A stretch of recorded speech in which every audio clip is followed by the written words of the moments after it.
Welcome to today's podcast. My name is Sam Hassel, and in this episode, we're going to be covering what top colleges actually want from candidates. So, one of the really big misconceptions, and some of you might be familiar with this already, some of you might be a little bit more new to this information.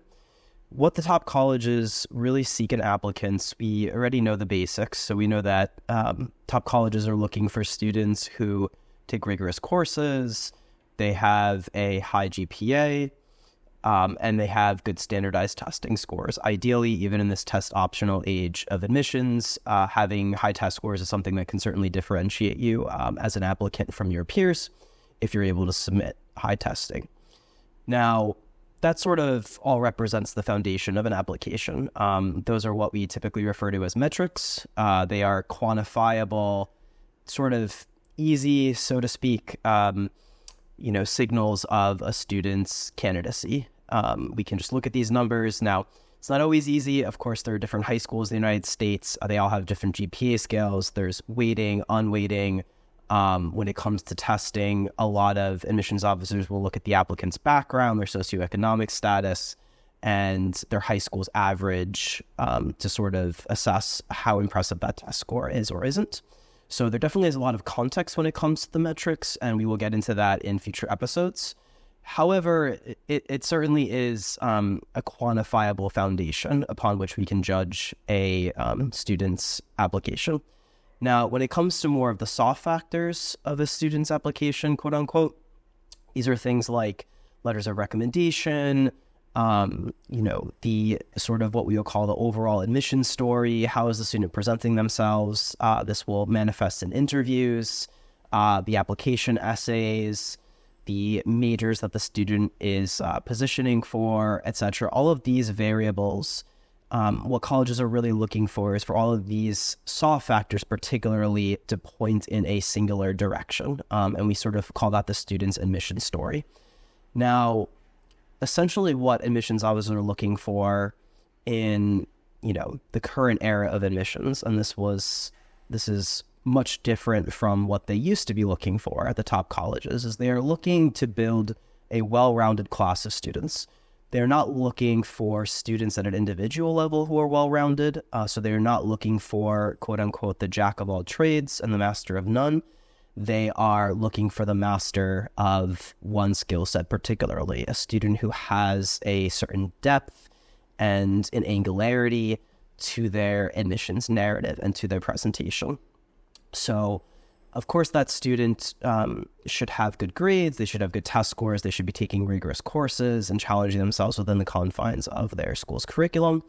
However, they need to be pursuing activities outside of the classroom that will speak to sort of a singular interest, or oftentimes it may even be called a hook. Now, why are admissions officers looking for a student who has this sort of singular depth of the singular talent, this admissions narrative? So it goes back to what I just said, which is they're looking to build a well-rounded class. They are not looking for a class of well-rounded students. So if I'm building a college community, I want to have a student who's going to be the editor of the newspaper. I want to have a student who's going to write for the newspaper. I want to have potentially a crew team. I want to have, a football team. I want to have a student who's interested in political science as part of, particular clubs that relate to that and on-campus extracurriculars. I want to have an integrated community, and each student on campus sort of fits into this larger puzzle. They will have their sort of own unique contributions, their own unique interests, and this is sort of the heterogeneity that makes sort of society interesting. It makes a high school community interesting, and will make a college community interesting. And we often talk a lot about diversity, and even beyond sort of racial, ethnic, socioeconomic composition, they're looking for diversity of interests, passions, skill sets, gifts, talents, and to have that in the class at large versus one student who is trying to be all of that at an individual level. That's really what they are going for. And a lot of times we'll hear the term institutional priority or institutional need. And this term really does speak to that notion. It could very well be that a student, just based on merit alone, is very impressive, but it's possible the school no longer really has a need for that particular student's passion or interest or competence at the school. And this will particularly happen at colleges where the college has particular strengths. That could be in business, it could be in computer science. We know sort of our heavy hitters in terms of, schools that are excellent in computer science. Stanford, that's the most popular major, MIT, etc., Carnegie Mellon. We know the schools that will gravitate to particular areas. And so it could very well just be the case that the school no longer needs, they sort of hit the capacity. And this will even further manifest in things like what are referred to as shaping, which is a part of the admissions process towards the end, where they've sort of possibly over-accepted a certain number of students, and now they're sort of shaping the class to make sure that all these students are fitting into the various institutional buckets to complete this diverse class and diverse array of interests and passions and institutional needs and priorities.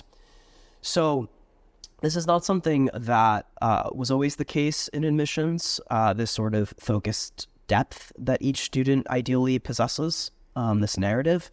As many parents who are listening will be aware, a lot of the optimization several decades ago was really pushed more towards being that jack of all trades and having that significant breadth.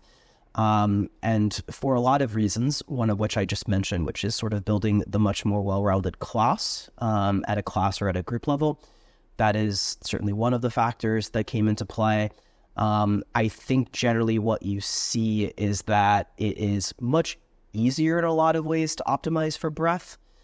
This isn't always the case among, every student. There are some students who are very, very focused, and their parents might even want them to be a little bit more broad because they are so sort of obsessed with a singular passion. And that student will do very well in a lot of cases in this admissions age, whereas they might not have fared well several decades ago when they were looking for a more well-rounded student. But generally speaking, outside of those outliers of students who have really gravitated significantly to a particular passion or area of focus, many students, like to sort of dabble. They like to try their hand at multiple things. This is something that a lot of parents and school communities, again, because this is also what was taught, many decades ago that admissions officers were looking for. They do get pushed into a very broad profile. And I think it's also important to understand that consistency and focus in a particular area is not necessarily the easiest thing. Humans naturally have a bit of shiny object syndrome. They sort of, we get bored with certain things. We are looking for sort of the next dopamine hit and more novelty. In psychology, we call this the hedonic treadmill, that we're sort of just always staying in the same place in terms of our happiness and our pleasure, the pleasure that we experience. And so we're always looking for sort of new novel things. And I think there is this sort of, very basic human need to constantly be novelty seeking. And we do hear this from a lot of students. I would say even more so just from their parents and their families is, how could they have figured it all out by this point? And, are they going too focused on, a particular theme? And so I think there is this notion that the way that a lot of people find their thing is by constantly experimenting. And I would say that is true to a point, but when taken to the extreme, it can also become a very slippery slope. And there are a lot of people who experiment way too much and have way too many options. And we know in terms of psychology that when you overburden a student or any human with too many options, or they're thinking for too long, that also has its sort of repercussions.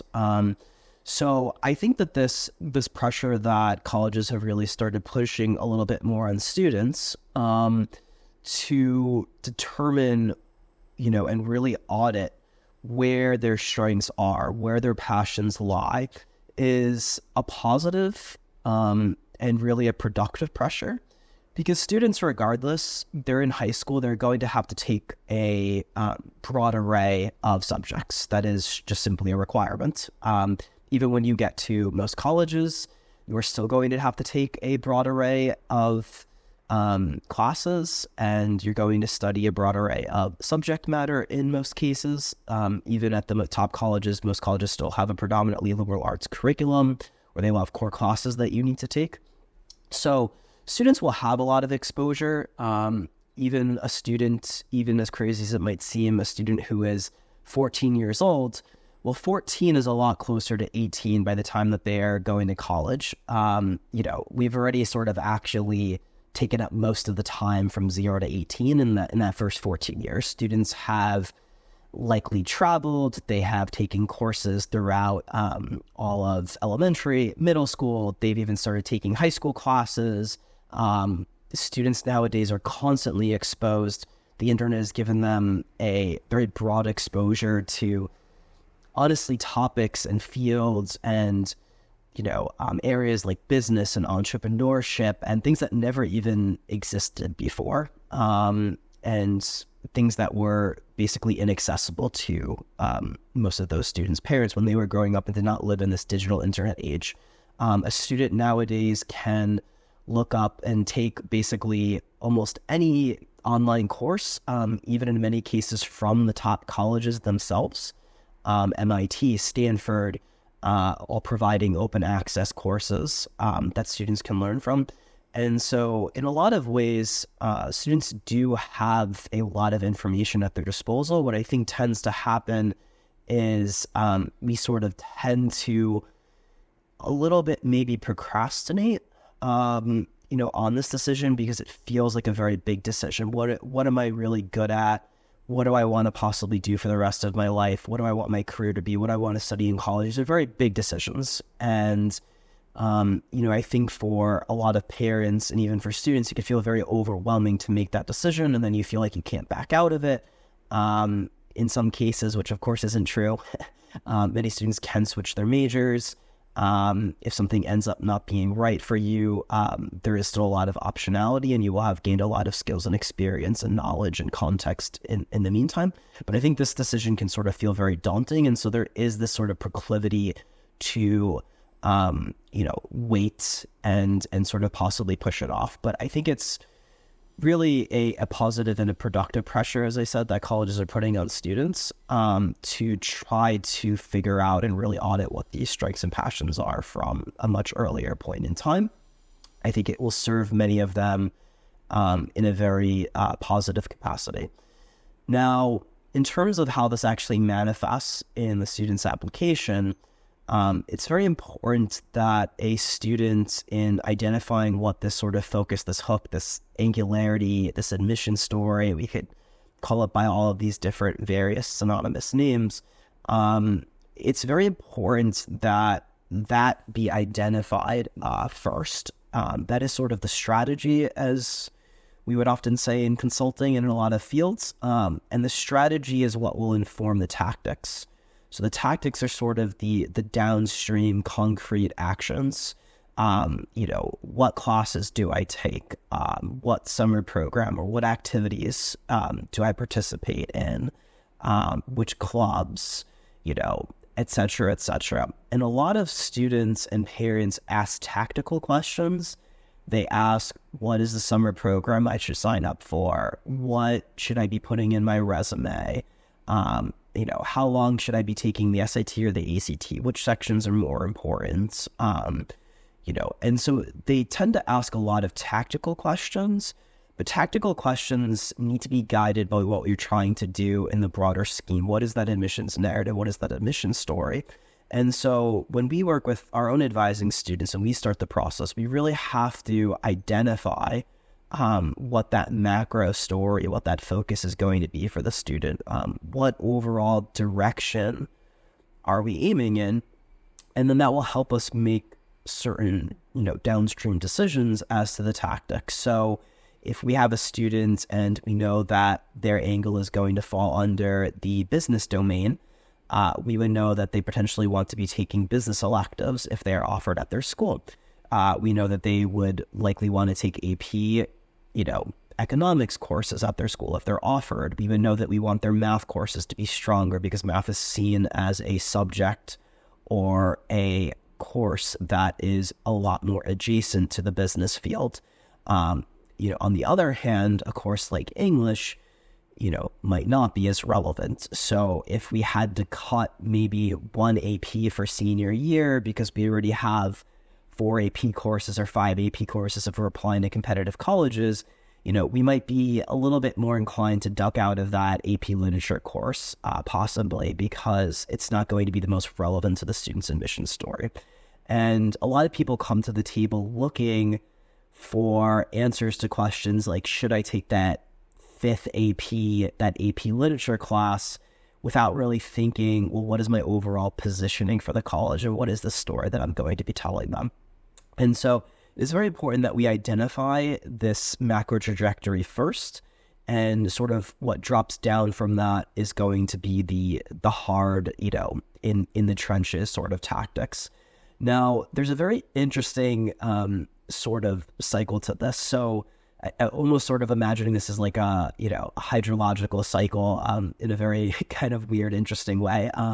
You sort of have water that evaporates and sort of becomes clouds, and then it rains, and you just sort of repeat this cycle. And there sort of is this recurrent feedback loop that I think a lot of people need to be aware of. It is not that you just in a vacuum or, as an armchair philosopher, just sort of come up with the strategy and then that informs all the tactics. I think that's rather misguided. A lot of students, parents get this approach wrong. It is like the person who is looking for motivation or is thinking they need to be confident before they take action. And in reality, a lot of times you need to take action and you will get the confidence. You need to take action and then you will get the motivation from the actions. If you want to go to the gym and be fit and this is your New Year's resolution, you might have some little sparks of motivation and inspiration, but really what you need to do, because that spark will often be short-lived, is you need to start participating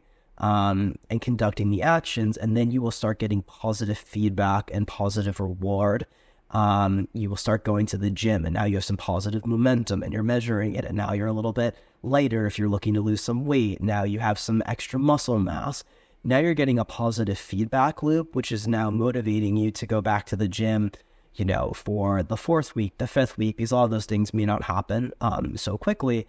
And a lot of people, of course, give up because they might not see the tangible results or the products of their actions soon enough. And that's certainly something that we deal a lot with in the advising process as students are sort of trying to really dig into this narrative.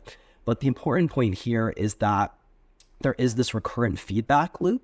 And the sort of downstream actions and tactics and behaviors constantly inform the overall strategy. And then the strategy, the sort of big macro in the cloud strategy, keeps informing the downstream tactics. So it's not so simple as to just coming up with a strategy out of nowhere, and then that just in, sort of unidirectional way influences the actions and the tactics. There's a constant sort of mutual reciprocity between the information and there's a feedback loop that exists there. So when we're starting, with advising students, we are looking at the actions and the evidence, those downstream things, actually to come up with a strategy. So one of the things that we actually like to do is we actually like to take the college essays from a lot of the top colleges way down the line that students will see. And we may very well have a student who's, in 8th grade, 9th grade. So they are many years away from even seeing these college essays. And in many cases, unbeknownst to them, they don't even know that these are the college essays from a lot of the top colleges. And these essays ask things like, what is a time that you were, very passionate about something? Tell us about an activity. Tell us about a time that you lost track of all time.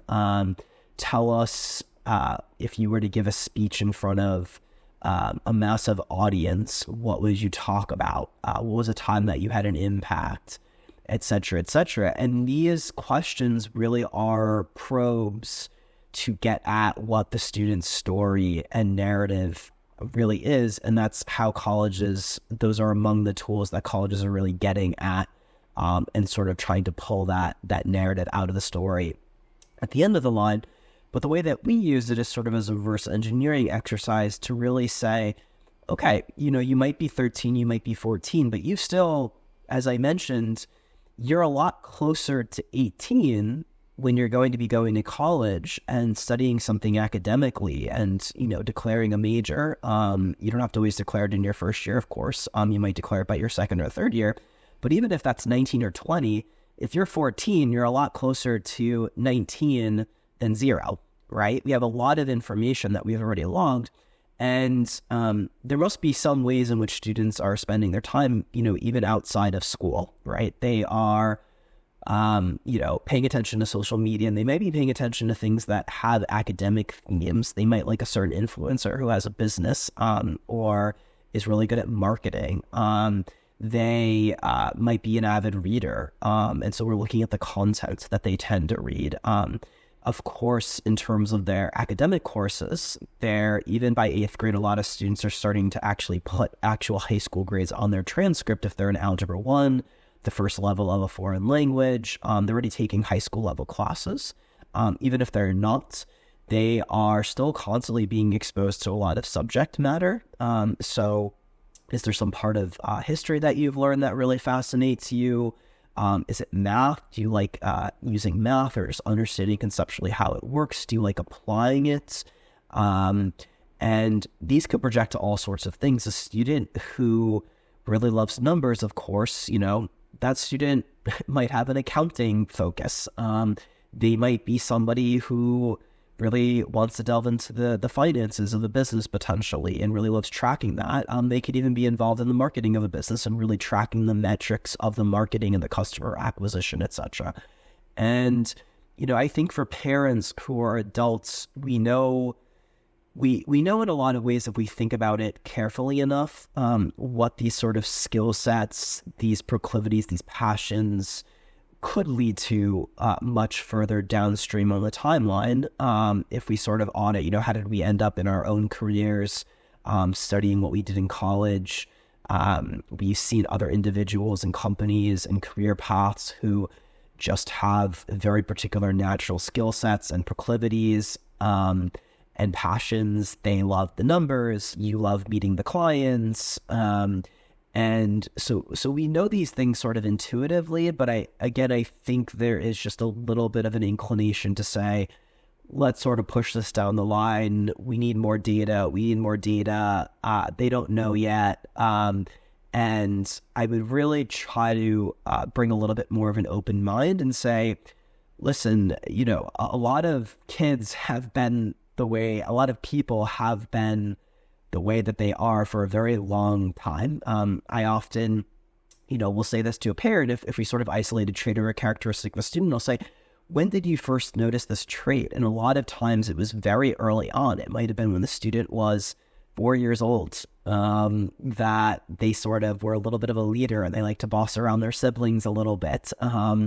And so there is actually a lot of evidence that students have, even if they are at a rather young age, and we have to really start auditing that and say, what are the intangibles? Is the student a leader? Could they run a team? If they can run a team and they have that intangible, that is a massive, massive, massive advantage to them. If you have a student who's a natural leader, we can have them potentially start an organization around something that they're passionate about. If they are interested in a social cause and they are a fantastic leader, certainly that could project into club leadership, starting a new club at the school, elevating their leadership in a club that already exists, that they're already a member in. It could manifest in terms of them starting a little organization of their own. It could be a nonprofit, of course, but I wouldn't get caught up in that. And that tends to be a little bit of the, a little bit of the optics that a lot of people don't like about elite college admissions is there are people just sort of starting these nonprofits because they know that you need to have this focus and it looks good for college admissions. And it doesn't even need to be a nonprofit. And in many cases, I might actually dissuade people because it might slow things down. And, just sort of the nonprofit label could sort of lump you into sort of this, like, this is one of these classic categories of what people are doing for college admissions for its own sake, which is not what colleges are really looking for. They're looking for students who have genuine passions and genuine interest, and are not doing it instrumentally to get into the college itself. But a student could start an organization and really assemble a few friends or maybe younger students in their, in their school, or older students if they don't want to sort of feel like they're competing against some of their peers, for college admissions down the line. And they could put together a group and, they have these leadership skills to really draw upon. And that would be an intangible, and that's how it might come together, is really creating a little organization. And that will really help to add a lot of firepower to the student's resume, because now they have access to other students and other individuals who can help to provide further leverage for these pursuits. But whether it's a sort of an intangible or a soft skill that we're seeing in this discovery process when the student is answering all these different questions, or they are actual more hard skills, technical skills, computer science, coding, math, the student is an excellent writer, etc. And passions, sort of hard passions or intellectual interest or areas that would potentially project out into, the planned majors that the student would be studying at the college, and, various activities they would be pursuing at the college that would help to speak to, what this narrative is and what their unique contribution to the community is. Whether it's soft skills, hard skills, actual areas, or it's something just general like leadership or compassion, kindness, etc. We want to take all of that information and all of those actions, that evidence that, I really lit up when I was in 7th grade, or if a student started later when I was in 10th grade and I had this history project. We want to take all of that evidence and the downstream stuff and actually create a strategy from that. And that's really what we try to do, is we try to audit all of that evidence and that information, and we try to get at it as many ways as we can and poke and prod at it with the essay questions, by talking to the student, by talking to their parents. Where's the student strong? How do they spend their free time? Where do they really gravitate? We're looking at their grades, which grades are the strongest. Of course, if you're a student who's trying to go to very top colleges, all of your grades, unfortunately, should be strong. You should mostly be an A student, but maybe among those A's, you're really, really strong. One's a 98 and maybe one is a 92. One teacher is telling you, like, you really have a gift in this subject matter, or you are asking extra questions, you're going above and beyond. And that's where we really want to push the admissions narrative. We want to push it so that it maps onto the student's strengths and onto ideally their passions. And in that way, we're really putting the spotlight on things that we know are sort of winning horses, so to speak. If we push the spotlight and the narrative onto things that the student is not comparatively as strong in, tend not to be as much, possibly some natural proclivities, they're not really as passionate about it. That's going to be very difficult, and it's particularly difficult if you are in a very long haul process. So if we are working with a 9th grader and we're going to be working with them for 3 years, it's going to be rather difficult to turn that student into a finance student, simply, and this happens a lot because that is maybe the career path that they see as being the most practical or sexy or prestigious. We really have to make it a combination of, particularly in the beginning, it really needs to run off a lot of passion and evidence and what we're seeing on paper and what the student's skill sets are. And if they lean into business, great. If they lean into science and a biomedical profession, that is great. But I think a lot of people, where they get this wrong is it could possibly pull only from the future and the career orientation. And then you have a student, for example, who is trying to be an entrepreneur. And unfortunately, we're really sort of spinning our wheels, because that is not really where they naturally shine and excel. And so you really do have to audit those strengths, those passions, because that will really serve as the foundation for the narrative. And we want to give it as much fuel as possible. If we already have a runway to base this narrative and this trajectory off of, the students already started building. They've started taking an online course. They watch social media videos like in a certain field. They're already passionate about a social cause. They already have some math skills at their disposal and proclivities. They already know some coding, etc. Then those are where we would want to push the narrative more so. And so there are, of course, a lot of other contextual nuances here as to there are certain areas and strategic positions that are going to be more competitive than others, typically the pre-professional areas. And we can talk about that in future episodes. If you are a student and business is going to be your area, engineering, some of these are much more competitive than if you're a student and you gravitated to philosophy or something in the humanities. As we know, the humanities have sort of suffered a pretty steep decline in academia. And so there are different, strategic considerations, but really, especially if you're starting younger, the biggest strategic consideration is how much can I actually build this? How good am I at this? And of course, you're going to have to build your skill set a lot more. So we really want to be auditing that. And this is then going to, over the course of your high school career, this is going to constantly be this feedback loop and this reinforcing cycle, as I mentioned. So a student, once we've sort of identified in the discovery phase, these are my strengths, these are my passions, or, possibly I don't have as much data or evidence to go off of. I've never really gravitated to something. I'm roughly equal, but this is a field that I think I would be really interested in, and I could do it for the long haul. Then we start going in that direction. And this is going to be iterative. So you're going to get more grades across your high school career. You're going to, be sending reach out emails. All of our students know that they need to send, dozens and dozens of reach out emails, possibly to university mentors, to secure research positions, be doing very high value, things and putting these things in their resume, to get club leadership, to found a club, to get an internship, possibly applying to a program. And so they're going to be partaking in all of these activities, and some will just start sort of naturally coming up to the surface more so. There will sort of be these natural spikes. Some of these might have some dead ends, where students just not getting opportunities, nobody's responding. Then they get this massive opportunity. Maybe they really love this area. Their grade in a certain class that would have been tied to a certain narrative ends up not being particularly, as strong. So like, let's say, for instance, again, we're primarily focusing on students who are aiming for the top schools in this example.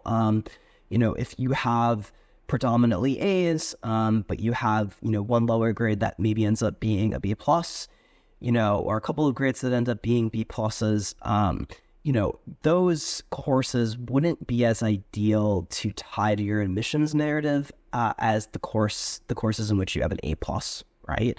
So we're constantly trying to push the admissions narrative towards your strengths, the strengths that we will have on paper and the evidence. And so over time, we need to sort of give it our best guess in the beginning. We need to, sort of summon multiple pieces of evidence in this discovery phase to identify what this narrative is going to be. But then we need to constantly make it responsive to the actual feedback in terms of what we are getting downstream in terms of the evolving grades, the test scores over time, the activities, the opportunities. If there's a massive opportunity that comes through versus one sort of area or part of the narrative, it's not really sort of developing very much, that we might want to push more of our chips to, that sort of side of things, the stronger side, and what sort of is coming through and where the student is really gravitating, and where their strengths seem to be emerging. So that is how I think the strategies and the tactics sort of come together and really form this recurrent feedback loop over time. as a student starts to approach the application cycle, and now they are, much older, now you are, halfway through junior year, or if you're a junior right now, or if you're getting into, really the applications, as many students are, now your narrative is, in many ways, it's a lot more fixed, right? That the horse is sort of in the barn, and now we don't have 3 years to sort of really tackle a particular strategy or an admissions narrative. Now what we need to do is we need to more just look backwards, which is really what we were doing even if you were 14, is we were still looking backwards or looking in the present and seeing, what's the evidence, what's the class project, what's the subject matter that you really gravitate to. But now you're really close to applying in college, and now this is really solidified in a much larger way. You have most of your high school transcript is already done. You only have your, early senior year grades to possibly send to colleges. You have most of your resume already built out. You have hopefully most of your standardized testing completed, which sections you might have been stronger on, which subject matter, the science, the math, the English, the reading.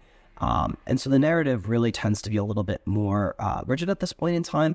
And it's important that students at that stage really understand that colleges will not be assessing your future dreams, your future aspirations, the career path that you see as being the most lucrative.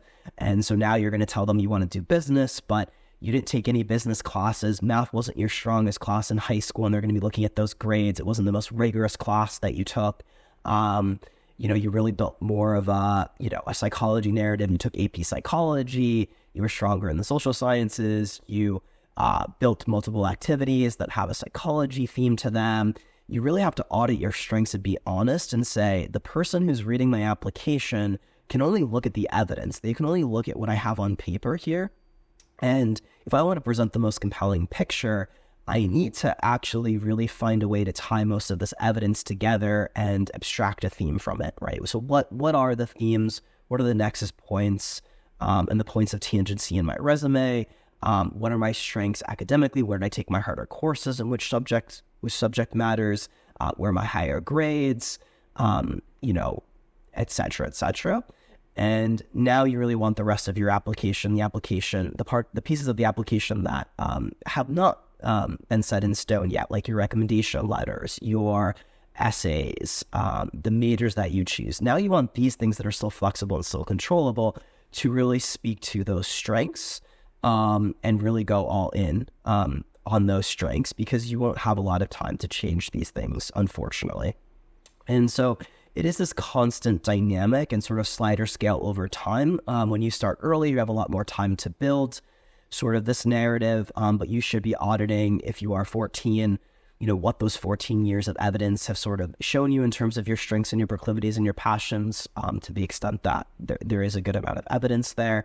If you get a lot later, now you won't have as much of a future, so to speak, to sort of build these things, and you sort of now need to look a lot more predominantly just backwards and really audit these things. And then, like I said, there is, if you do have a longer period of time, if you are really earlier in high school, you can make it much more of a recurrent feedback loop. So you can do your best job to identify these strengths and these passions based on the past, if you're 15 and you have 15 years of evidence, basically. And you can look at that past, but now you're going to see what actually happens and plays out over high school. And as you sort of pursue this narrative, where you sort of want to push this narrative, into certain different corners or different nuances or different angles. And so it is the recurrent sort of feedback loop. If you have more time, if you are towards the end, it's going to be mostly really a past auditing endeavor. And you're not going to have as much recurrent feedback to sort of constantly be reshaping and reiterating through the narrative.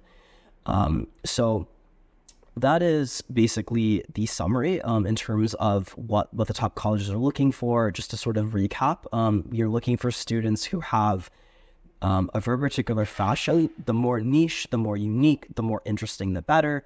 If your story is going to be in business, that's okay, but a lot of students are broadly interested in business. What aspect of business are you interested in? Something like social entrepreneurship is something that a lot of our students tend to have sort of pursued. It's very interesting. It has a social theme. It has impact, which is very big in Gen Z, that businesses have a social mission to them. And then it has sort of a more specific wing of business in terms of entrepreneurship. If it's going to be neuroscience or something biomedical, okay, great. But what aspect, what issue, what topic, what research question? We've had students who, to give an example, they are studying post-traumatic stress disorder in females, the female population specific. So now you're identifying some very particular topic within a much broader domain. And then even within that, you're maybe isolating a very particular population, in this case, that was actually understudied in the domain or, related to post-traumatic stress disorder. So the more drilled down, more niche that you can actually make this interest, the less likely it's actually going to end up colliding with other students' interests. Because if we look at business as an overall domain, the number of students who are broadly interested in business in an applicant pool is going to be much greater than the number of students who are interested in just entrepreneurship. And then if we're going to be the social entrepreneurship kid, then there are going to be even fewer of those kids, because now we're drilling even deeper, making ourselves even more niche. And then if we're the social entrepreneur who's focusing on this very particular social mission, and this very particular type of entrepreneurship and product or service, eventually at some point we might be able to actually get ourselves down to just being actually a 1 out of 1. And that's what we really want to do. If we want to be a pre-med student, and we want to study biology, we might be a 1 out of 10,000. And in terms of the applicants that they're seeing. And so we really do want to make ourselves ideally as niche in this narrative as we possibly can. Now, we don't need to fake it. A lot of students just have naturally occurring spots of uniqueness, and there will just be certain naturally occurring variations as you pursue things over time that just start to really manifest. And so there is a lot of just variance, between different individuals in terms of their unique passions and their experiences. And we want to really sort of ideally, embrace that and embrace sort of the weirdness, the quirks. And when we do get down to, applying to college and admissions officers reading this application file, the more unique, the more interesting, the more captivating, the more that they can say, I don't have one of this student in my class. The student will help to round out the class. They are coming to the school saying that they want to start this new club or this new foundation. They want to work with this professor, and there might be only one professor who's studying this very particular topic that they're interested in.